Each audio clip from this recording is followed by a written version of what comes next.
Circle podcast, the podcast that brings you the extraordinary tales of everyday women who are changing the world. I'm your host, Gertrude Mache, and I'd like to acknowledge traditional custodians of the land on which we meet today. I also like to pay my respects to elders, past, present, and emerging. Every week, we dive into the lives, challenges, and triumphs of women from all four corners of the globe. We're here to inspire, enlighten, and connect, sharing stories that uplift and empower. So grab a cup of coffee, settle in, and join us as we explore the incredible journeys of women shaping our future. This is Her Story, where every woman's voice matters. Hello, everybody, and welcome back to the Her Story Circle. This is Gertrude Mache here in beautiful Melbourne, Australia. And today I am graced with the presence of yet another fascinating woman. Welcome, welcome, welcome to our tribe. Please tell everybody your full name, where you're based, how old you are, and share your story with us today.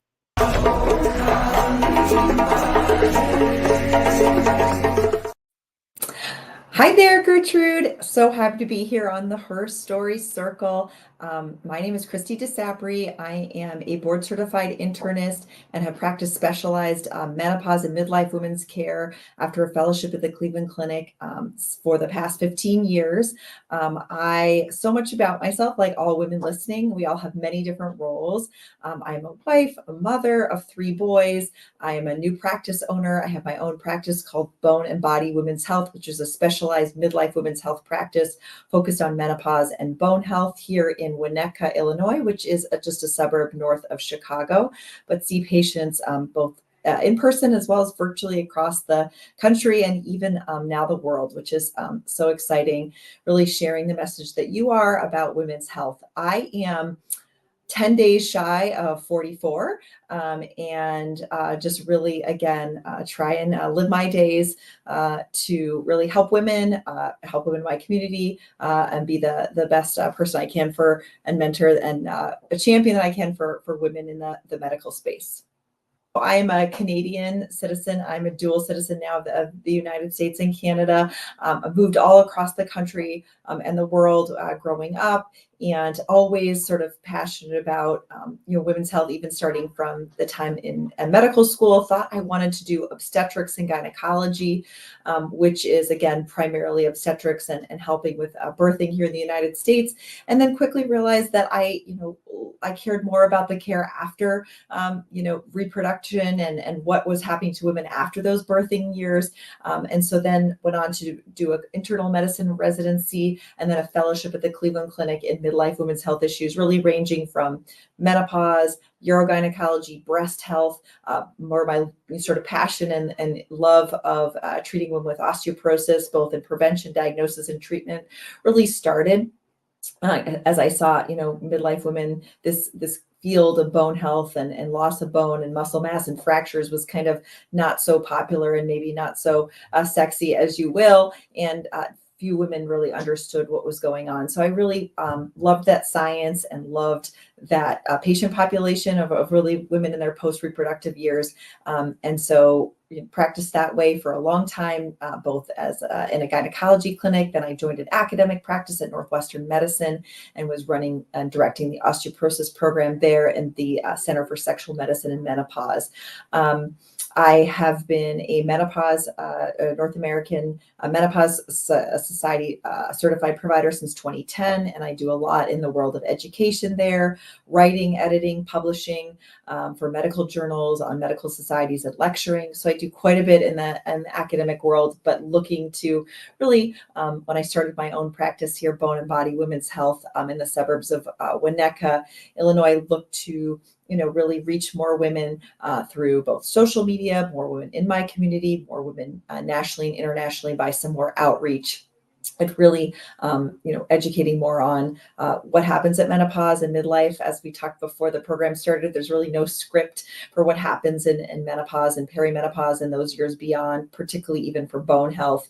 And so really to, improve on education, awareness, treatment options, whether they be FDA approved options or alternative options, lifestyle. I'm big on all of these discussions with patients, really to try and find the best fit that's going to help them. As we know, personalized and individualized medicine is the best for everyone. So one size is absolutely not fit all when we think about things like menopause, bone health, and prevention, aging, good lifespan, all those things. What really inspired you to start the Bone and Body Women's Health practice?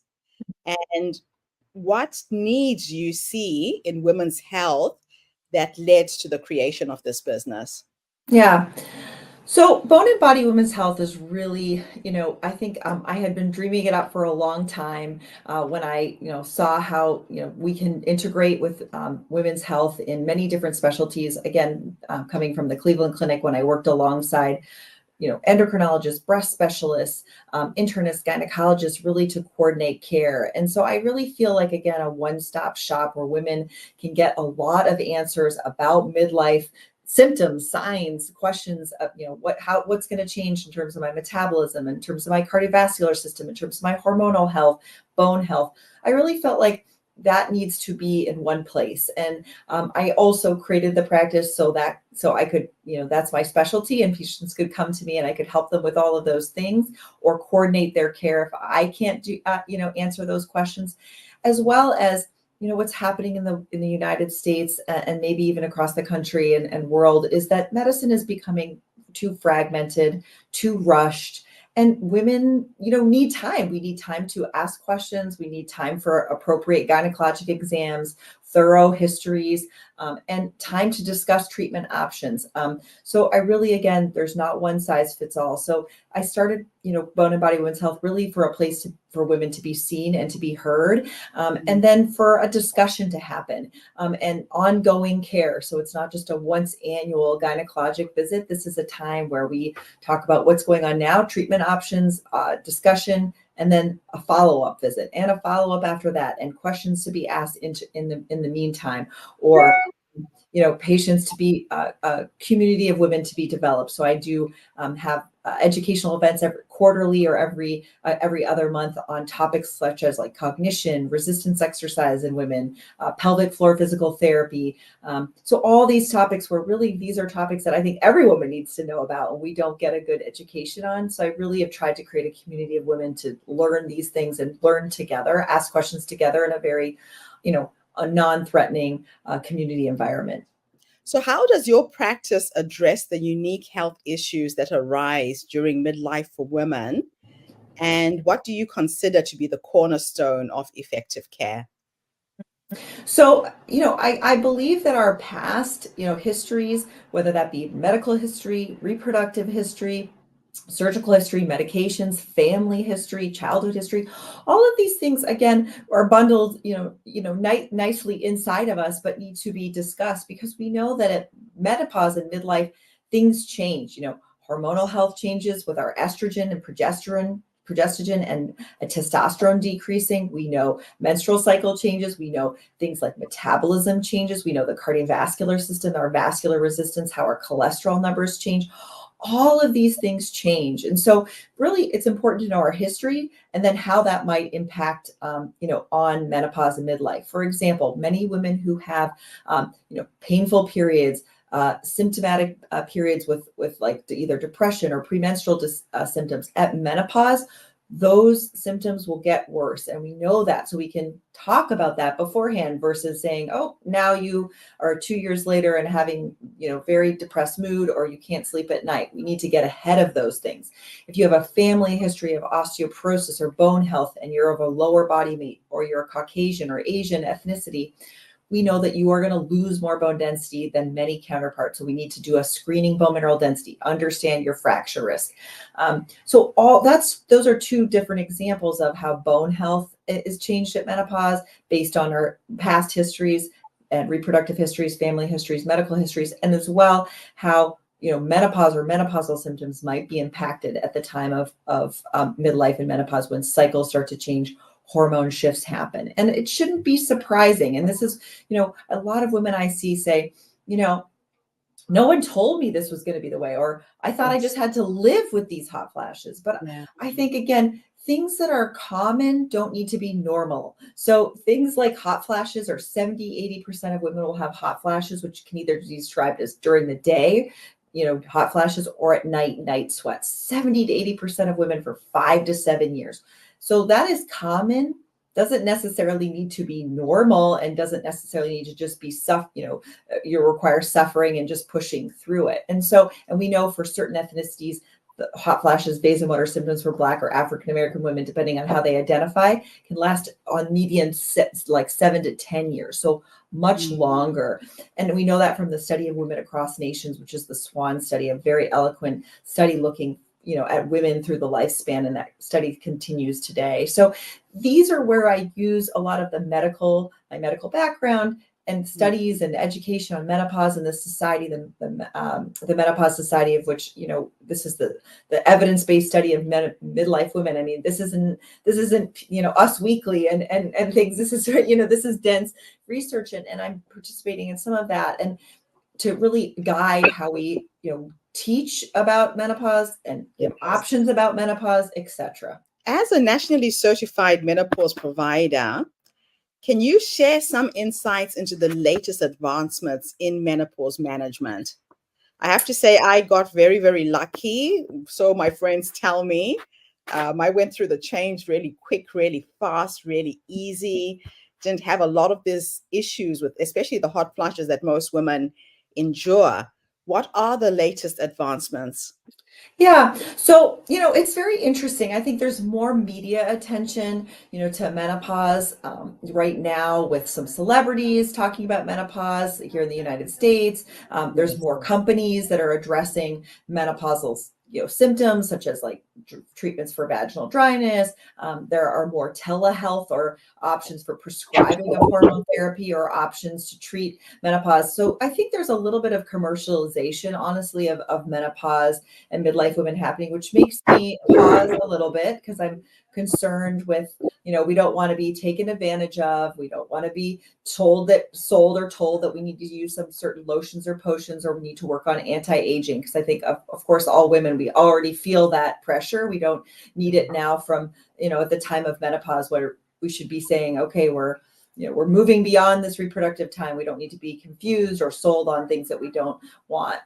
I think the biggest advancement that has come out is that, we need to understand that bioidentical hormones, or biosimilar hormones, which are a hormone therapy that's similar to what our own body makes, there are many options for these treatments. There are bioidentical options. There are FDA approved options. We don't necessarily always need to run to things like compounded or pellet therapy that are unregulated, or again, are commercialized or sold to women as like sort of healthier or natural, or better for you. So I think the most important thing to understand is that menopausal hormone therapy, if you're going to use that, needs to be individualized. There is a risk-benefit discussion that needs to happen. There's very few contraindications to use of hormone therapy. I know this isn't a medical podcast, but very few contraindications. Obviously, breast cancer being one of them, active blood clot being another, undiagnosed genital or vaginal bleeding being another one. So if you don't have any contraindications and you're having symptoms and signs of menopause, individualizing the discussion to use hormones or not use hormones, or go the natural or more botanical route, or use lifestyle, this should all be discussed and individualized. It's not again, one size fits all. And companies that are selling safer, more bioidentical, or compounded, are not necessarily the best option. They're just sort of attracting, have more of the media attraction these days. Mm-hmm. So, what are the most significant challenges in evaluating the quality of care for post-reproductive age women, and how are you working to overcome them? So I think, again, the quality of care, differs. Obviously, I've been through a lot of training. I started in internal medicine and gynecology, and then I did a specialty fellowship. I keep up credentials at the North American Menopause Society, or the Menopause Society. So the quality of menopause care really is based on the education that your provider has. So here in the United States, even across the country, there's the International Menopause Society, or IMS, the Menopause Society. These are all nonprofit organizations. I get, collect no funds from these organizations, and you can find a provider that way. Asking your gynecologist or internist, what do you know about menopause or midlife when you're counseling, me? If they say, I know nothing, and they tell you just suffer, well, that's not the most up-to-date information. So seeking out this. There are so many more books out there now on menopause, written by good, physicians and allied health providers. So I think knowing, as with everything, knowing your source is very important, and it's someone who's in this world, and not in this world just for financial gain, right? That is really, really important, because the reality is there are so many treatment options for we talked before we started, there are symptoms of menopause. Yeah. There are hot flashes, but there's vaginal dryness, there's painful intercourse, there's mood symptoms, there's some women with sleep concerns, there's some women who have no symptoms like yourself maybe, but might experience some bone loss, muscle aches or pains over time. We're learning so much about estrogen deprivation and cognition, over time, or women who go through early menopause or surgical menopause due to cancer treatment. So again, it's really, really at your symptoms from someone who is educated, and asking yourself, due to menopause. A lot of times people don't even think it's due to that. They're like, oh, it's just another thing. I'm aging. I'm peeing myself. I have incontinence. Guess what? That's due to your aging bladder and urethra. We can fix these things. So it's not just like, oh, it's aging and this is just the natural course. And I feel very strongly about bone health with that as well, is I don't think fractures are inevitable. But when we look at the literature, when we look at the data, osteoporosis related fractures are more common than breast cancer, heart attack, and stroke in women who are over the age of 50. So there are the amount of women who are living longer, living into their 80s, sustaining osteoporosis related fractures, then change in mobility, living independently and freedom is dramatic. So we need to get ahead of these things and understand our bone health, because that's one of the things in menopause that no one talks about, unfortunately, until it's too late. Okay. So your practice emphasizes active aging. What strategies do you advocate for to help women maintain vitality and health as they age? Well, I think we've kind of addressed a lot of those. I think this term of active aging, aging in place, aging gracefully, health span, lifespan, these are all becoming more popular terms because, oh, good, everyone wants to age that way. I mean, I think even like if you asked a child, would you want to age gracefully or, age in a wheelchair, they would know the answer. So I think it's, again, understanding that what is happening at menopause, at midlife, if you're having symptoms, we can treat these symptoms. Hormone therapy used to be called like sort of the fountain of youth. I don't think that we need to think of it like that, but we do know that it prevents bone loss, it treats symptoms, it helps with, vasomotor symptoms and sleep deprivation. So I think that thinking about hormonal health is very important in terms of our prevention of, our aging, aging gracefully or aging well. Also treating things like vaginal symptoms like vaginal dryness, chronic urinary tract infections. Those, again, help us actively age because they're preventing chronic urinary tract infections, or, being in a nursing home and having an illness or urosepsis or dying from one of these things. These are easily preventable things. The other thing is falls and fractures. Again, less discussed because it's not, sort of out there in front of us, but 1 out of 3 women fall over the age of 65. So in my practice, I do balance testing for every patient. I have them do the time up and go. I have them balance on 1 foot. Every single visit, they get better. We talk about referrals to physical therapy if their balance or mobility is an issue. I'm very, I talk a lot, every one of my patients, about resistance exercise, aerobic exercise, and balance. All those things are important, particularly resistance exercise as we age. And it doesn't need to be going to a gym and lifting 50-pound weights. This can be doing, your own weightlifting at home, using your own body weight, using resistance bands, YouTube videos. I mean, so I really personalize, what women can do, because again, these are the basics. Obviously, healthful nutrition, varies for each person, how we think about that.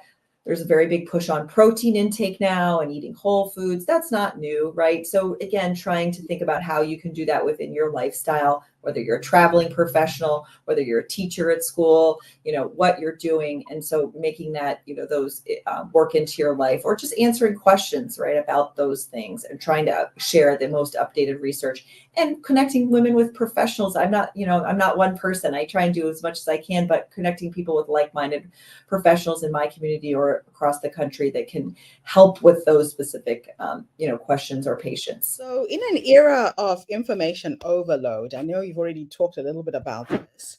How do you ensure that your patients receive evidence-based care? And how do you combat misinformation? Yeah, even today I was going to do a YouTube, a video on some saliva testing with hormone therapy. I'll tell you, it's really hard as a physician, and again, I've had 14 years of education, after high school. So I'm like, wow, I have a lot of time, and by my bedside, all I do is read medical journals and stay up to date on these things and write, and all my my free time. My husband would tell you is a lot of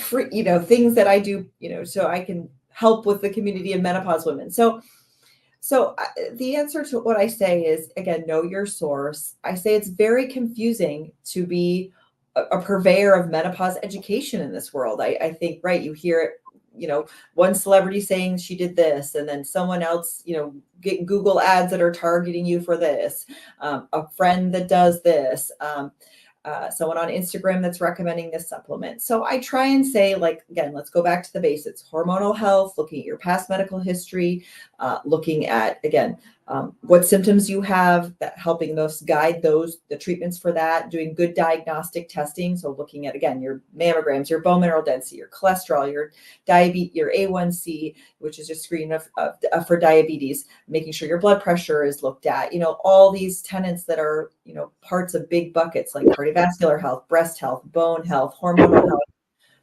And then making the story from that versus say, okay, oh, this person told me I have to do this. This person told me I have to do this. And this, so I try and sort of pull it all together with what I recommend. But even today, I saw a patient. I said, I know it's very hard to be in the middle.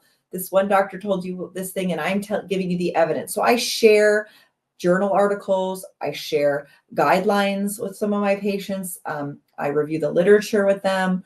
And again, for some women, it's a trying things on. This worked, but this didn't. Okay, well, then we need to try this for this symptom.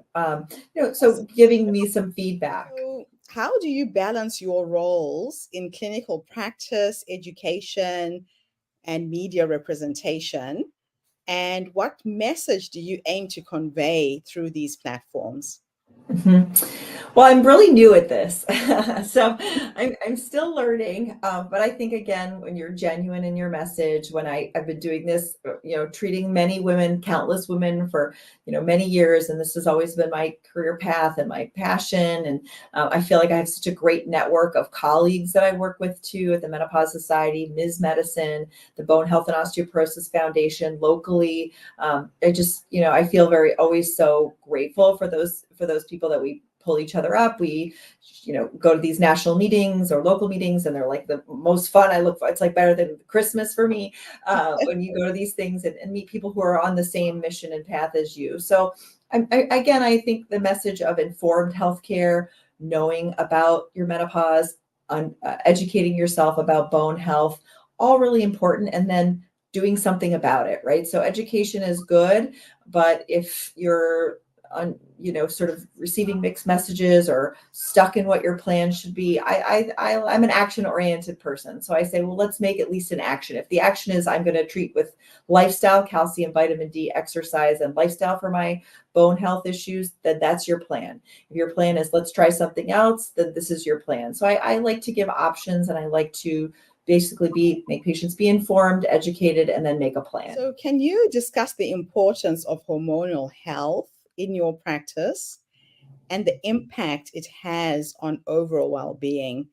I know when we were talking a little bit earlier, you were talking about testosterone Let's delve into that a little bit so women can really understand. So, I think hormones are now becoming, since we're talking more about gender medicine, in the most recent years, I think some hormones have sort of been like, gendered, but let's remember that like all women and men have estrogen, testosterone, progesterone, we have other adrenal hormones. So, what we know is that, particularly the time of menopause, whether that's early menopause, surgical menopause, natural menopause, that estradiol or E2 is on the decline.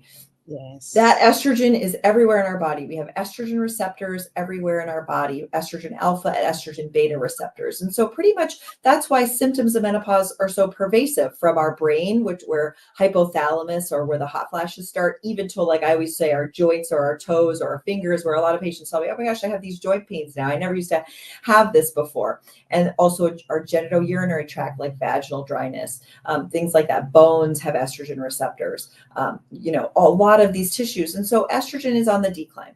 Testosterone, interestingly, again, females make testosterone both from our adrenal glands as well as from our ovaries. And that is on the decline. That hormone is on the decline starting in around our 30s, even as early as our early 30s. And so, when I see a lot of women for sexual health and libido issues, very disciplinary, multifactorial discussion, which is really great. Again, needs the time and that, and women to feel comfortable sharing, because oftentimes that includes discussions about partners, relationships, past sexual histories, painful intercourse, a lot of other things that, sort of get bundled in there. But we know, again, testosterone, which is one of the drivers of libido, is on the decline. Testosterone is also important for things like muscle mass, as well as estrogen. So again, it's not that testosterone, builds muscle and estrogen doesn't. We know both of these hormones are equally important for muscle, joint, etc. Progesterone is also important. This is a hormone that is also secreted from the ovaries. And so when you say what's the impact of hormonal health in the practice, the impact is that most women I only see women, are going to have a decline in one of these, on all of these hormones over time. Me too. And so are you impacted for them? And what can we do if you are? We can give you back hormone therapy if you're a good candidate in, again, appropriate doses. As well, we can give you back testosterone. Remember, testosterone, you had this as a female. It's not like this is introducing a totally new hormone. So we can give that back for women who have, right now in the United States, this is indicated for low libido, previously called female sexual dysfunction. That's not related to anything else, such as like a medical problem or medication. We do compounding of testosterone here in the United States, but there is a product in the UK, in Australia, called Androfem. I get no money from this company. I'm not attached to them at all, but I know about them from my menopausal colleagues, and it is a testosterone replacement in the doses that have been studied. And I know it comes in a little tube. I actually just requested they send me some samples. So because I have some patients order it from Australia. So good for Australia for trying to prioritize female sexual function. I do think in the United States we'll have a product in the next couple of years approved. So again, I talk about all these hormones and what ratios and what and why they're important, and if they're important to your health to replace. So what topics do you focus on in your medical writing and lecturing, and how do they contribute to your mission of improving women's health? Yeah, so everything we kind of talked about here, I do some writing for the Menopause Society, where we share clinical cases, and so like a clinical case, again, with no identifying information, and how would we treat this patient and why, and with backing that up with medical, with our studies and just differing points of view that we obtain. I contribute to something called the Bone Health Echo, which is a program across the country and world where we share cases about osteoporosis or osteopenia or post-fracture patients, and we share how we would treat these patients. This is, again, virtually. I give some lectures there. I also do some menopause. There's a website called menopauselearning.com. We just received some new grant information. So where we do education in small groups for clinicians wanting to learn more about menopause or managing women with menopausal symptoms. So maybe complex women with medical concerns or questions about how we start prescribing or the input, the challenges and to prescribing, or how we do communication with patients regarding safety, risk, benefit, etc. And that is with, again, some other colleagues. So I do, quite a bit of that. And then in addition, just my own patients in the community and things like this, where I really enjoy, again, a bigger, sharing, across the world, how we're all trying to, deal with menopause, help women at the menopause transition, and us trying to outreach into the medical community more, so that we're sharing our voices. My last question for you is, looking into the future, what is your vision for the evolution of women's health, particularly those in their post-reproductive years? Yeah. Well, we always have lofty goals, right? And I think, I think we've come a long way in the world of like fertility, egg freezing, adoption, and our understanding of how family structure can be different, right? We, and I think just in terms of gender medicine, we've come a long way in terms of accepting that, as well as like how we treat those women, men in the medical community. And so I think that my hope is that the next wave is that we now look at women in their post-reproductive years, and we don't just say, okay, you're finished your birth control, you're finished your childbearing years, it's downhill from here. My goal is to say, okay, I mean, we know that so many women, I really feel this way, and it's really one of the reasons that drives me to do what I do, is that I'm in awe of my patients most every day. I mean, I see women who are just doing amazing things, have done amazing things, raised families, continue to contribute to their families, communities, their own parents, are doing amazing things within business, creativity, entrepreneurs. I mean, I'm so amazed by them. So I think that we need to rise in the medical community and then help women with these symptoms who are now at the pinnacles of their career, who are leaders in our communities and families, and say, okay, you don't need to deal with, 5 years of insomnia before you seek someone. You shouldn't have to have vaginal dryness or painful intercourse.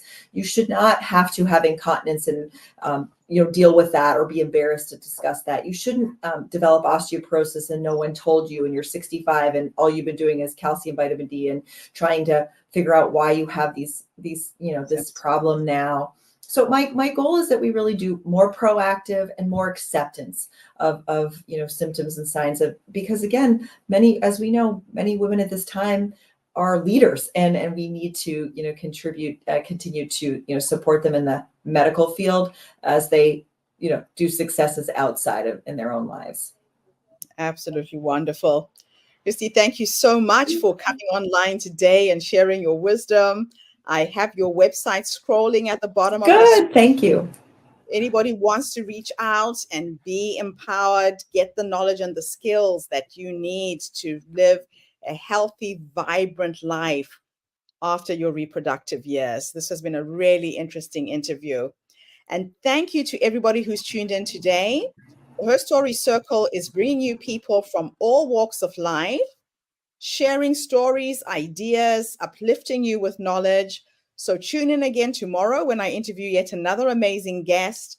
In the meantime, have a fantastic day, morning, or evening, wherever you are in the world. And Kristi, thanks again for the interview.